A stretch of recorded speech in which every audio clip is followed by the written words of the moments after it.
دنیا بھر میں شادی ایک ایسا موضوع ہے جس میں ہر کسی کی دلچسپی نظر آتی ہے، لیکن کچھ ممالک میں بعض خواتین کے لیے یہ دن خوشی کی بجائے صدمے کا باعث ثابت ہوا ہے، اور شادی کی رات ایسی خوفناک کہ جسے وہ چاہیں بھی تو بھلا نہ سکیں۔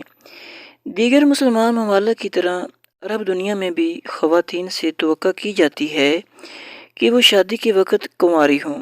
عرب ممالک نے مختلف معاشرتی پس منظر کی حامل کئی خواتین سے ان کی شادی شدہ زندگی پر پہلی رات کے حوالے سے بات کی اور خاص طور پر پوچھا کہ سیکس ایجوکیشن کی کمی سے ان کی شادی کیسے متاثر ہوئی۔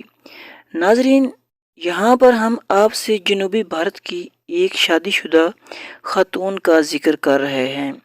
بالآخر جب میں 35 سال کی ہوئی تو مجھ سے 40 سال کا ایک شخص شادی کرنے کے لیے سامنے آیا۔ ملاقات کے دوران میں نے اسے اپنے جذبات اور خیالات کے بارے میں بتایا، لیکن اس نے کوئی توجہ نہ دی اور نہ ہی اس کا کوئی جواب دیا۔ وہ قدرے پریشان لگا، وہ خاموشی سے نظریں نیچی کیے سر ہلاتا رہا۔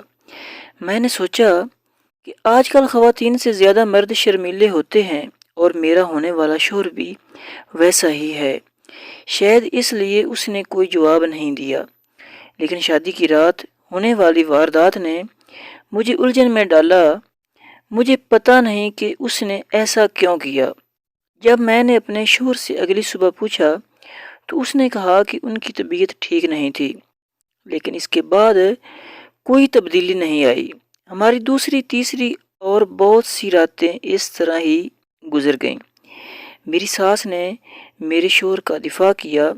جب میں نے ساس کو بتایا تو انہوں نے بھی اپنے بیٹے کا دفاع کیا۔ انہوں نے کہا وہ شرمیلا ہے، وہ بچپن سے ہی لڑکیوں سے گفتگو کرنے میں ہچکچاتا ہے، اس نے لڑکوں کے اسکول میں تعلیم حاصل کی ہے، اس کی بہن ہے اور نہ کوئی خاتون دوست۔